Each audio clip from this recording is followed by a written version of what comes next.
العالمين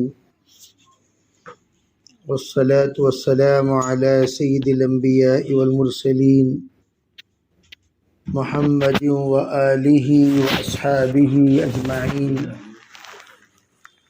أما بعد فأعوذ بالله من الشيطان الرجيم. بسم الله الرحمن الرحيم. ويل لكل همزة لمزة الذي جمع مالا وعدده يحسب أن ماله أخلده. وقال النبي صلى الله عليه وسلم إن الدنيا حلوة وخضرة إن الله تعالى مستخلفكم فيها فناظر كيف تعملون فاتقوا الدنيا واتقوا النساء. اللهم أيدنا بتأييدك اللهم أيدنا بتأييدك اللهم أيدنا بتأييدك يا رب العالمين. محترم معزز بھائیوں، بزرگوں، پردہ نشین محترم خواتین، دینی ماؤں بہنوں، اللہ تعالیٰ نے اپنے فضل سے، اپنے کرم سے ہم سب کو دنیا کی زندگی عطا فرمائی اور ایمان والی زندگی عطا فرمائی. دنیا میں بسنے والے لوگ مختلف قسم کے ہیں. اگر آپ دنیا کی تاریخ کا جائزہ لیں، ایک بڑا طبقہ ایسا بھی گزرا ہے جو قید خانے میں پیدا ہوا، قید خانے میں زندگی گزارا، قید خانے ہی میں مر کر چلے گئے. گویا 50 سال کا ان لوگوں نے قیدی زندگی گزار کر ختم ہو گئے. اس میں مردوں کی زندگی بھی گزری ہے، عورتوں کی زندگی بھی گزری ہے، بچے پیدا ہوئے، بچوں کی بھی زندگی گزار دی. لیکن اللہ تعالیٰ نے دنیا کی زندگی کو ایمان والے کے لیے قید خانے کی طرح بنایا. کیا مطلب؟ الدنیا سجن المؤمن و جنت للکافر. اللہ نے کچھ پابندیاں ایمان والے کو عطا فرمائی اور غیروں کے لیے آزادی دے دی. تم آزاد ہو، آزاد پنچھی ہو، آزاد پرندہ ہو، جو چاہے کھاؤ، جو چاہے پیو، جیسا چاہے رہو، جیسی چاہے زندگی گزار کر مرو. لیکن ان کے لیے آخرت میں کوئی حصہ نہیں ہے. لیکن ہم الدنیا خلقت لکم وانتم خلقتم للآخرہ. دنیا اللہ نے ہمارے لیے پیدا کی، لیکن ہم آخرت کے لیے پیدا ہوئے. دنیا ہمارے لیے خادمہ ہے، ہم دنیا کے خادم نہیں ہیں. اسی لیے کہا گیا، اللہ نے حکم دیا دنیا کو، یہ دنیا من خدم کی استخدمی. فرمایا اے دنیا، جو تیری خدمت کرے تو خوب اس سے خدمت لیا کر. اور یوں فرمایا اے دنیا، جو تجھ سے دور ہو، جو تجھے کیئر نہ کرے، جو تجھ سے دور ہو جائے، اس کی تو خدمت کر. چنانچہ اللہ تعالیٰ دنیا کی زندگی کو ان بندوں کے لیے آسان کر دیے جن کے دل میں، جن کے دماغ میں، جن کے سوچ میں، جن کے فکروں میں آخرت ہے. وہ یہ سوچ کر زندگی گزارتے ہیں ہماری اصل زندگی آخرت کی ہے. اسی لیے حضرت مولانا عمر صاحب پالن پوری رحمت اللہ علیہ ایک بات کہا کرتے تھے، ارے بھئی قبرستان جایا کرو، وہاں جا کر بیٹھ کر مراقبہ کرو. مردوں کو اللہ کے رسول علیہ السلام نے قبرستان جانے کی اجازت دی، مستورات کو منع کر دیا. لیکن مستورات موت کا تصور کرنا ان کے لیے منع نہیں ہے. مرحومین کا تصور کرنا ان کے لیے منع نہیں ہے، جو دنیا سے رخصت ہو چکے ہیں ان کا تصور کرنا منع نہیں ہے۔ تھوڑی دیر بیٹھ کر سوچو، ہمارے سامنے کیسی کیسے نازک زندگی گزارنے والے، نازک زندگی اپنے سجانے والے، کیسے کیسے معیاری زندگی گزارنے والے اور کیسے کیسے ماشاءاللہ خوش نما زندگی گزارنے والے ہمارے درمیان موجود تھے، لیکن آج وہ مٹی کے تلے دبے ہوئے ہیں، مٹی کے تلے دبے ہوئے ہیں۔ سجدہ جب ہم کرتے ہیں اس وقت میں ہر سجدہ ہمیں موت کو یاد دلاتا ہے۔ منہا خلقناکم وفیہا نعیدکم ومنہا نخرجکم تارۃ اخری، اسی مٹی سے اللہ نے تمہیں پیدا کیا، اسی مٹی میں دوبارہ تمہیں جانا ہے اور اسی مٹی سے اللہ تمہیں دوبارہ اٹھائے گا۔ گویا ہماری زندگی مختصر ہے، کتنی مختصر، 2 سجدوں کے درمیان جو وقت ہے اتنا ہی وقت ہماری زندگی ہے۔ اللہ یہ بتاتے ہیں دیکھو بھئی تمہاری زندگی بڑی مختصر، تم اسے ہمیشہ کی زندگی مت سمجھو۔ گھر رہے گا، گھر کے رہنے والے بدلتے رہیں گے، سواری رہے گی، سوار بدلتا رہے گا، اور آدمی پلنگ تو رہے گا لیکن پلنگ پر سونے والے بدلتے رہیں گے، کرسی رہے گی، کرسی پر بیٹھنے والے بدلتے رہیں گے، کپڑا رہے گا لیکن کپڑا پہننے والے بدلتے رہیں گے۔ کتنی دنیا کی زندگی میں ہم نے دیکھ لیا کہ بھی گھر ہے، مسکن ہے، ساکنین کہاں، کتاب ہے، قاری کہاں، محراب ہے، مصلی کہاں، آرام گاہ ہے، آرام کرنے والا کہاں، سب کے سب بدل گئے۔ میرے عزیز خواتین، اس بات کو ہم لوگ سوچیں اور سمجھیں کہ اللہ رب العزت ایک وقتی طور پر ہمیں زندگی دی، ہمیشہ ہم رہنے کے لیے یہاں نہیں آئے۔ کن فی الدنیا کأنک غریب او عابر سبیل، اسی لیے کہا اللہ دین بہت آسان ہے۔ دین میں کبھی یہ نہیں کہا جاتا تم ہمیشہ نماز ہی میں رہو، نہیں۔ دین کسے کہتے ہیں؟ دین کہتے ہیں اللہ کے حکموں کو مانو، رسول کے طریقے پر چلو، اللہ کے حکموں پر مانو، رسول کے طریقے پر چلو، اسی کو دین کہا جاتا ہے۔ اللہ کا حکم کیا ہے؟ بھئی اذان ہوئی، نماز کا حکم ہوا، رمضان آیا، روزے کا حکم ہوا، حج کا موسم آیا، حج کا حکم ہوا، سال گزر گیا، مال پر زکوٰۃ کا حکم ہوا، اور عورتوں کے لیے پردے کا حکم ہے۔ کس کس چیز کا پردہ ہے؟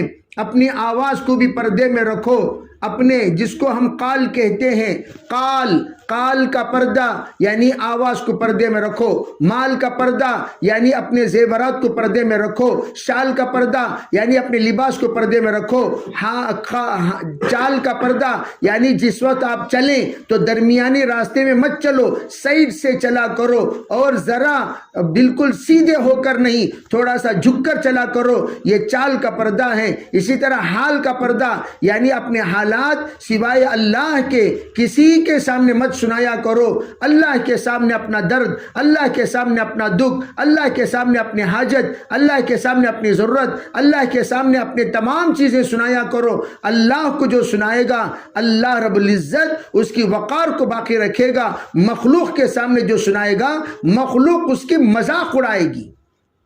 ارے مخلوق کیا کرتے ہیں؟ کوئی فقیر آج تک کسی فقیر سے بھیک مانگتے ہوئے دیکھا؟ کیوں بھائی؟ مسجد کے باہر تو بہت سارے فقیر ہوتے ہیں، کوئی فقیر کسی فقیر سے بھیک مانگتا ہے؟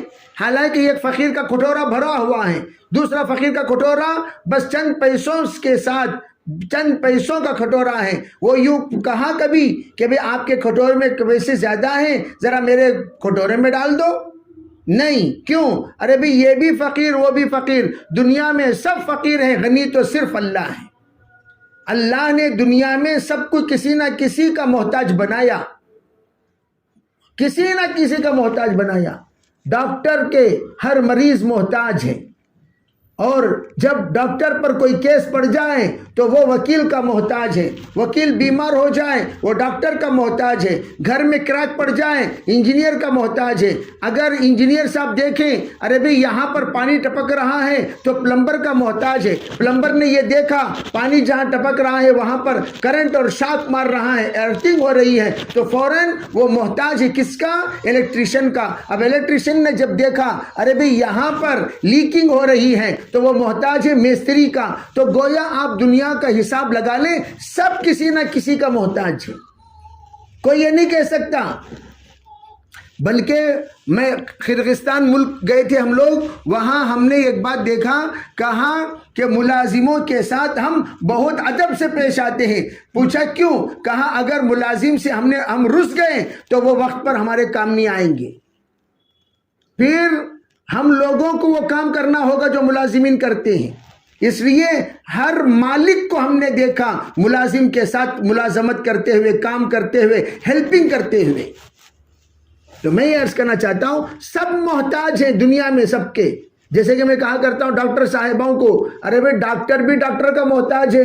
داڑھ میں درد شروع ہو گیا، برین کا ڈاکٹر وہ ڈینٹل کے پاس جا کر بیٹھا ہوا ہے۔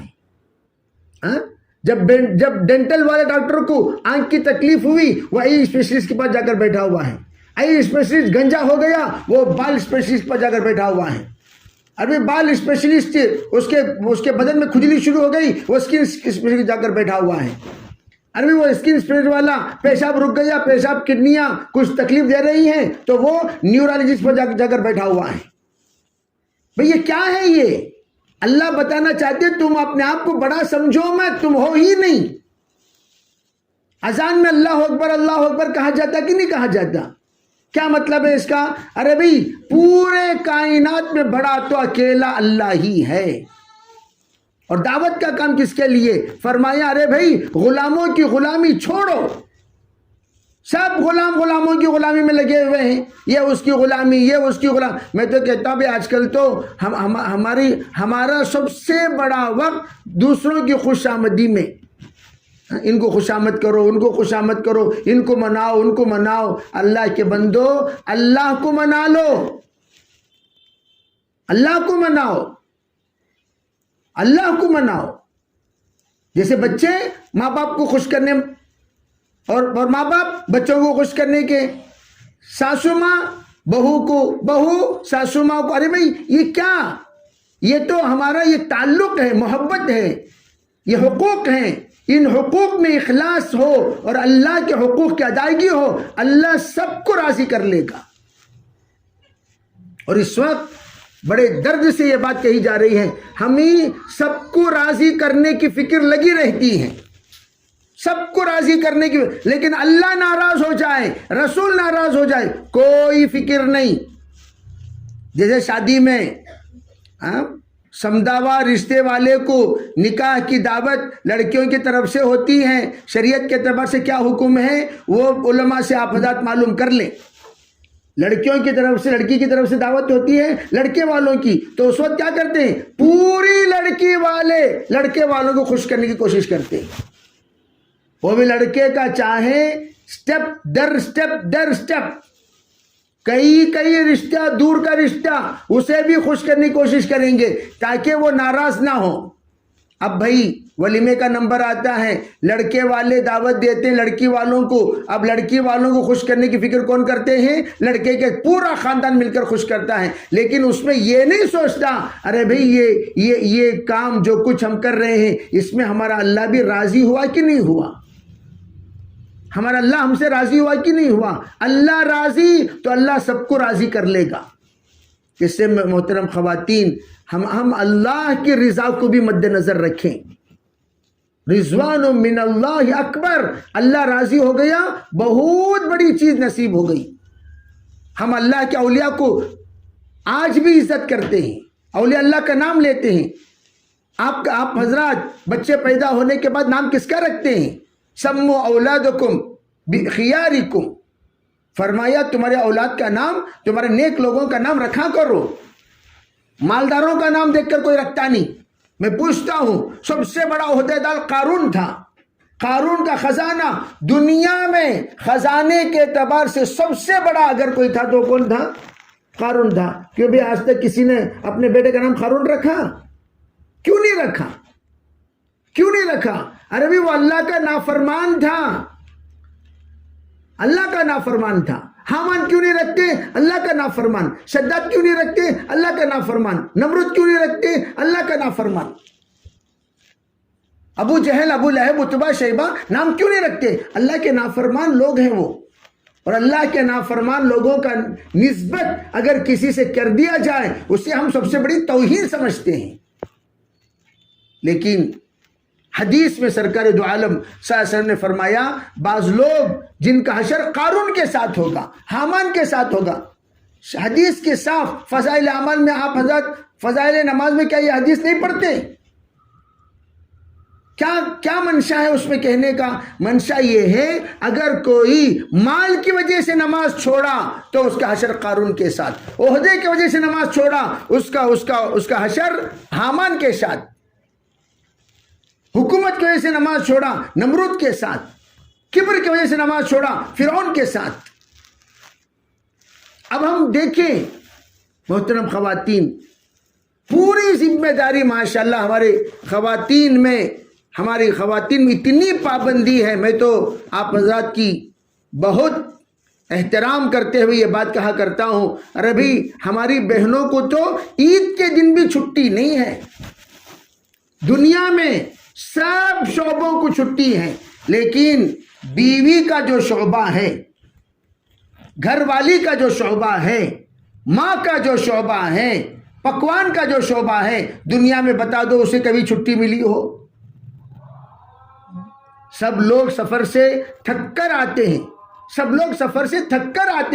سب لوگ آرام کی فکر کرتے ہیں، لیکن وہ بیچاری جو خود سفر سے آئی وہ جا کر پکوان کی فکر کرتی ہے. وہ یہ فکر کرتی ہے ارے بھائی کھانا پکاؤ، دسترخوان بچھاؤ، اعلان کرو آ جاؤ کھانا کھا لو. عید کے دن سب کے سب آرام، لیکن آپ حضرات کام، آپ کی زندگی میں آرام کہاں بتائیے؟ کیا آپ نے شادیوں میں آرام کیا؟ کیا آپ نے ولیمے میں آرام کیا؟ کیا آپ کو عید میں آرام ہے؟ کیا آپ کو جمعے کو چھٹی ہے، اتوار کو چھٹی ہے، سنڈے ہالیڈے کس کے لیے؟ بچوں کو، شوہر کو. لیکن بیوی بیچارے سنڈے کو آئٹمیں بڑھ جاتی، سنڈے کو 2 بار چائے بنانے کے بجائے 4 بار بناؤ، 3 ٹائم کھانا بنانے کے بجائے اس میں کفتہ بھی بناؤ، بڑے بھی تلو، پانی پوری بھی بناؤ، آئٹمیں بنا دیں. امی آج میٹھا بناؤ. وہ بیچاری کام میں تھکتی نہیں. یہ آپ حضرات کی خوبی. اللہ یہ بتانا چاہتے ہیں جب تم انتھک محنت کرنے کے عادی ہو، کیا 5 منٹ نماز کو نہیں نکال سکتی؟ فجر کو نہیں نکال سکتی، ظہر کو نہیں نکال سکتی، عصر کو نہیں نکال سکتی، مغرب کو نہیں نکال سکتی؟ اگر ہمارے کھانے کے، ہماری ان تمام خدمات کے ساتھ نماز کا رشتہ اگر ہو جائے، اللہ اکبر. قاری صدیق صاحب رحمۃ اللہ فرمایا کرتے تھے ارے بھائی نماز پڑھ کر جو خواتین کھانا بناتی ہیں اللہ ان کے کھانے میں نور پیدا کرتا ہے، اور جو وہ کھانا کھائے گا اس کے اندر اچھے جذبات پیدا ہوں گے، اچھے خیالات پیدا ہوں گے، اچھے سوچ پیدا ہوں گے. آٹومیٹک وہ بچے نیک بنیں گے، اچھے بنیں گے، پاک بنیں گے. وہ کب؟ جس وقت ان کی خدمت اطاعت کے ساتھ، ان کی خدمت عبادت کے ساتھ، ان کی خدمت ذکر کے ساتھ، ان کی خدمت اللہ کے تقوی اور طہارت کے ساتھ ہو جائے. اس کے لیے میں عرض کرنا چاہتا ہوں اجتماع کیوں ہے؟ اجتماع آ کر صرف جوڑنے کے لیے نہیں، اجتماع اس لیے تاکہ ہر اللہ کا بندہ، ہر اللہ کی بندی اللہ سے جڑ جائے، تمام شعبے اللہ سے جڑ جائیں، تمام شعبے اللہ سے جڑ جائیں. تو کتنے شعبے؟ بچوں کا شعبہ مکتب سے جڑ جائیں، بڑوں کا شعبہ مسجد سے جڑ جائیں، مستورات کا شعبہ اجتماع سے جڑ جائیں، نوجوانوں کا شعبہ تعلیم بالغان سے جڑ جائیں، خواتین کا شعبہ بڑے عورتیں جو خواتین کے مدرسے اس سے جڑ جائیں. دعوت و تبلیغ کی محنت یہ ایک شعبے کی محنت نہیں ہے، تمام شعبوں کی آبیاری کے لیے ہے۔ ہر شعبے میں دینداری آئے گی دعوت کی برکت سے۔ مسجد کو نمازی بنیں گے ماشاءاللہ۔ جب سے دعوت کا کام شروع ہوا، ہسٹری، ورلڈ ہسٹری اٹھا کر دیکھو، پڑھے لکھے لوگ بھی ہو تو ورلڈ ہسٹری اٹھا کر دیکھو، جب سے دعوت کا کام شروع ہوا، اور آپ کو معلوم ہونی چاہیے پوری دنیا میں سب سے اول نمبر پر جس ملک میں مسجدیں زیادہ ہیں وہ ہندوستان ہے۔ آپ کو اس کا اندازہ نہیں ہے، آپ کو اس کا اندازہ نہیں ہے۔ ہم کیا سمجھ رہے ہیں ہندوستان بہت پیچھے ہے، ہندوستان بہت پیچھے ہے۔ الحمدللہ دعوت و تبلیغ کی محنت کی برکت سے اللہ نے جو پاپولیشن یہاں عطا کیا مسلمانوں کا، اس پاپولیشن کے اعتبار سے مساجد سب سے زیادہ ہیں پورے ورلڈ میں۔ اور یہ کام کب سے ہوا ذرا اٹھا کر ہسٹری دیکھو، جب سے دعوت کا کام شروع ہوا اس وقت سے مسجدوں کے تعداد 50 گنا بڑھ چکی ہیں، 50 گنا۔ اللہ تعالیٰ غیر آباد مسجدوں کو آباد کر دیا تو کیا پتا چلا؟ حضرت مولانا اسلام علیہ کی وہ بات، بھائی دعوت کا کام کرو، اللہ مسجدوں کو مصلی دیں گے، مدرسے کو طلبہ دیں گے، مکاتب کو بچے دیں گے، مفتی کو مستفتی دیں گے، شیخ کو مرید دیں گے۔ اللہ تعالیٰ ہر شعبے کو آباد کریں گے، اور اس کے ساتھ زکوٰۃ دینے والے بڑھیں گے، حج کرنے والے بڑھیں گے، نماز پڑھنے والے بڑھیں گے، برقع پہننے والے بڑھیں گے۔ ماشاءاللہ اللہ تعالیٰ ہر شعبے میں برکت دے گا۔ اور یہ جذبہ پیدا کرنا اور پیدا کرانا یہ آ کر گھر کی تعلیم سے ہوا کرتا ہے۔ دیکھیں مردوں کی محنت، دیکھیں عورتوں کی، جیسے فرمایا کرتے تھے مولانا عمر صاحب رحمۃ اللہ علیہ، ارے بھائی مرد کی محنت دہلیز تک، عورت کی محنت حجرے تک۔ مرد جو محنت کرتا ہے کہاں تک کرتا ہے؟ دہلیز تک۔ تمام مرد حضرات جو محنت کریں کہاں تک؟ گشتوں میں جو جاتے ہیں کہاں گھر کو دعوت دیتی ہیں؟ دہلیز پر کھڑے ہو کر دعوت دیتے ہیں۔ بھائی کوئی ہے مرد حضرات؟ جی ہاں ہیں، تشریف لائیے بھائی، تھوڑی دیر آپ سے کچھ بات کرنی ہے۔ تو دعوت دے کر ہم کہاں بلاتے ہیں ان کو؟ دہلیز پر بلا کر بات کرتے ہیں۔ لیکن مستورات ماشاءاللہ جو یہاں پر بیٹھی ہوئی ہیں، اگر تمام بہنیں یہ نیت کر لیں انشاءاللہ ثم انشاءاللہ میں اپنے گھر کو دیندار بناؤں گی، تو اللہ آپ کی نیت کی برکت سے ضرور بنائیں گے۔ آپ کو اللہ نے 3 خصوصیت عطا فرمائی۔ آپ کوئی معمولی ہستی نہیں ہے، آپ کی تشکیلی پاور، توجہ سے سنیں محترم خواتین، دینی ماؤں بہنوں، آپ کے تشکیلی پاور میں اتنا پاور ہے، ہمیشہ کے لیے آدم علیہ السلام جنت چھوڑ کر باہر نکل گئے۔ ارے بھی آئی کہ نہیں آئی؟ حضرت حوا کی ترغیب بھی تھی، تشکیل بھی تھی، کہاں آ گئے آدم علیہ السلام؟ سیدھا آ کر سری لنکا میں اتر گئے۔ اور آپ کی تشکیل کی برکت سے ہندوستان کو جو فخر حاصل ہوئی، وہ فخر کیا؟ سب سے پہلی سرزمین ہے ہندوستان کی جہاں پر وحی نازل ہوئی، اور وحی نازل ہونے والی پہلی زمین وہ ہندوستان ہے۔ کیوں؟ آدم علیہ السلام سب سے پہلے نبی ہیں، اور اس نبی پر سب سے پہلے اللہ نے وحی نازل فرمائی۔ اور سب سے پہلے اللہ کا نام جس سرزمین میں لیا گیا وہ ہندوستان، سب سے پہلا سجدہ جس سرزمین میں کیا گیا وہ ہندوستان، سب سے پہلے پیدل حج جہاں سے نکل کر پیدل جا کر کعبۃ اللہ کے دیدار کرنے والا بندہ وہ ہندوستانی حضرت آدم علیہ السلام۔ آدم علیہ السلام کی برکت سے اللہ نے ہندوستان کو وہ شرف عطا فرمائی۔ تو کس کی تشکیل کی برکت؟ تو ان کی بیٹیوں میں بھی ماشاءاللہ تشکیل کا مزاج ہے۔ جن کے گھروں میں کرائے کے مکانات تھے، تشکیل کی برکت سے خاص مکانات ہو گئے۔ جن کے گھروں میں پرانے فریجاں نئے فریجاں ہو گئے، پرانے واشنگ مشین نئے واشنگ مشین ہو گئے، پرانے ٹائلساں نئے ٹائلساں ہو گئے، پرانے دروازے نئے دروازے ہو گئے۔ گھر کو پینٹ مار کر 10 سال، لیکن بیگم کی تشکیل پر بے پینٹا مارنا شروع ہو گئے، چیز آئے کہ لاکھوں روپے کا خرچہ ہو، پرواہ نہیں۔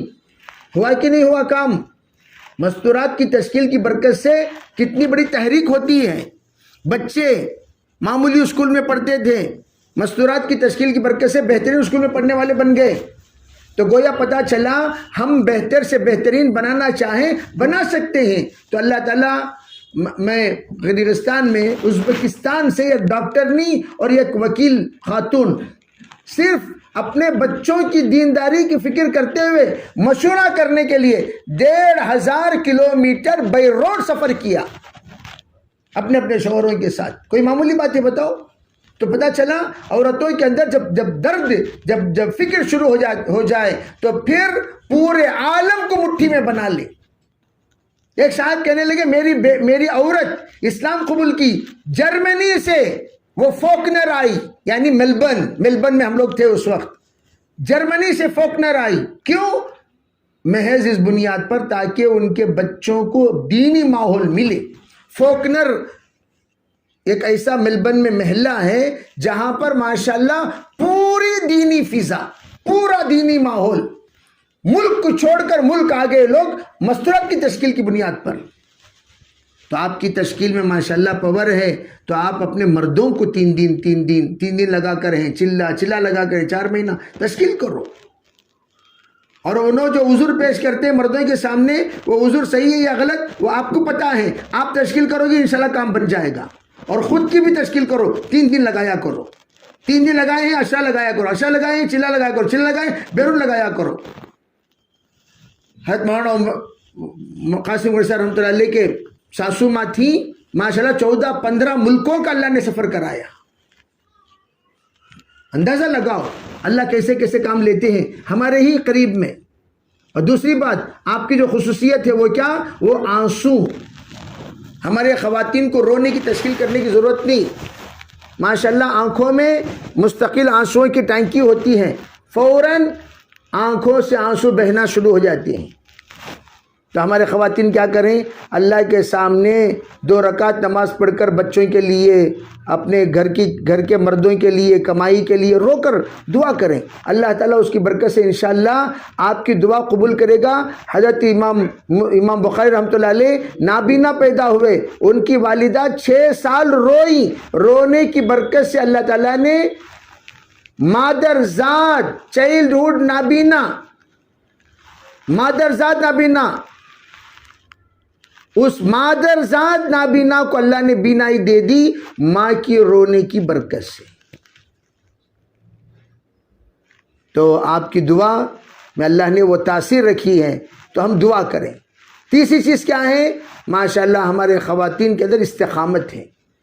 جیسے میں نے مثال دی آپ کو کہ خدمت میں استقامت، وہ استقامت بہت ضروری ہے. اس لیے جہاں پر ہم ماشاءاللہ پکوان کو چھٹی نہیں، چائے کو چھٹی نہیں، کچن روم کو ہماری کبھی چھٹی نہیں، تو ہمارے خواتین یہ نیت کریں انشاءاللہ ہمارے گھر میں روزانہ ہم تعلیم کریں گے، روزانہ ہم تعلیم کریں گے، روزانہ ہم تعلیم کریں گے. اس کی برکت سے انشاءاللہ بچوں کا ذہن بھی بنے گا اور بچوں کا مزاج بھی بنے گا، گھر کے اندر بھی دین کا ماحول پیدا ہوگا. علاقے کے اندر اللہ تعالیٰ ہمارے ان محنتوں کی برکت سے خوب انقلاب لائیں گے. اس سے تمام خواتین سے بھی گزارش ہے اس وقت میں نیت کرے، ارادے فرمائے. اجتماع بالکل قریب ہے، جو اجتماع ہمارا انشاءاللہ ہفتہ اتوار اجتماع ہے ہمارے ہوسکوٹے میں.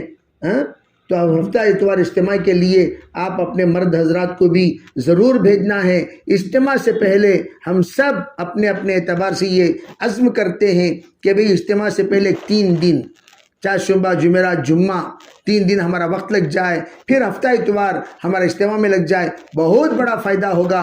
اگر نہیں تو ادنا درجہ جمعہ ہفتہ اتوار ہمارے 3 دن لگ جائے، پھر 1.5 دن اجتماع کی محنت میں اور 1.5 دن اجتماع میں ہمارے لگ جائے، تو اس کا بھی بڑا فائدہ ہوگا. اس لیے تمام خواتین سے گزارش ہے کہ آپ حضرات اس وقت میں یہ بھی نیت کریں. کون کون خود بھی مستورات انشاءاللہ کل پرسوں ترسوں مستورات میں وقت لگائیں گے وہ بھی بتائیں، اور کون کون اپنے مرد حضرات کو اللہ کے راستے میں بھیجیں گے اجتماع سے چلے کے لیے 4 مہینے کے لیے بیرون کے لیے وہ بھی اپنے عزائم ظاہر فرمائیں، اور کون کون ادنا درجہ 3 دن بھیجیں گے وہ بھی ظاہر فرمائیں، اور کون اپنے گھر میں تعلیم شروع کریں گے وہ بھی ظاہر فرمائیں، کون کون اپنے ذریعے سے تعلیم شروع کرائیں گے وہ بھی اپنے اپنے عزائم ظاہر فرمائیں، اور خوب اجتماع کے لیے دعائیں کریں، اور جن بہنوں کے روزے باقی ہیں وہ روزہ رکھ کر اللہ کے سامنے دعا کریں، اگر اللہ توفیق دے اعتکاف میں بیٹھیں انشاءاللہ اللہ سے کہیں یا اللہ وہ دن تیرے بندوں کو تجھ سے جوڑنے کا دن ہے، یا اللہ میں اپنے شوہر کو میں اپنے بیٹے کو میں اپنے تمام گھر کے مردوں کو تجھ سے جڑنے کے لیے اجتماع کو تو روانہ کر دی یا اللہ، لیکن ان کے دل کے اندر یا اللہ تیری محبت پیدا کرنا، سنتوں کی عظمت پیدا کرنا، دل کا بدلنا، زبان کا بدلنا، ذہن کا بدلنا، سوچ کا بدلنا وہ تو تیرے علاوہ کوئی نہیں کر سکتا۔ اے پروردگار یہ کوشش ہم نے کی ہے، یا اللہ آپ اس کے سلسلے میں بہتر سے بہترین فیصلہ فرمائیے۔ اللہ سے انشاءاللہ ہم اجتماع کو بھیج کر دعائیں کریں گے۔ اللہ کی ذات سے امید ہے کہ آپ کے شوہر جا کر آنے کے بعد، آپ کے گھر کے مرد حضرات جا کر آنے کے بعد بہت تبدیلیاں آپ انشاءاللہ محسوس کریں گے۔ اس کے ذریعے سے اللہ تعالیٰ گھر کے اندر برکتیں، رحمتیں، عافیتیں، عزتیں، شان، شوکت، اور گھر انشاءاللہ جنت کا مرکز بنے گا، جنت کا ایک مسکن بنے گا، اور جنت کا ماحول والا بنے گا۔ اللہ تعالیٰ ہم سب کو کہی ہوئی بات پر عمل کرنے کی توفیق عطا فرمائے۔ اس لیے تمام بہنوں سے میں یہ گزارش کرتا ہوں کہ تشکیل فرمائیں، اور ہماری پرانی بہنیں بھی جم کر تشکیل فرمائیں۔ کوئی بہن کسی نہ کسی شعبے سے ہم خالی نہ رہیں، کسی نہ کسی میں ہمارا نام ضرور آئے۔ اور اس کے ساتھ ساتھ یہ بھی گزارش ہے کون کون اپنے گھروں میں جماعتوں کا قیام کرائیں گے اس کا بھی عزائم فرمائیں۔ اللہ تعالیٰ سب کو عمل کی توفیق عطا فرمائے۔ تشکیل کر لیں، انشاءاللہ دعا ہو جائے گی۔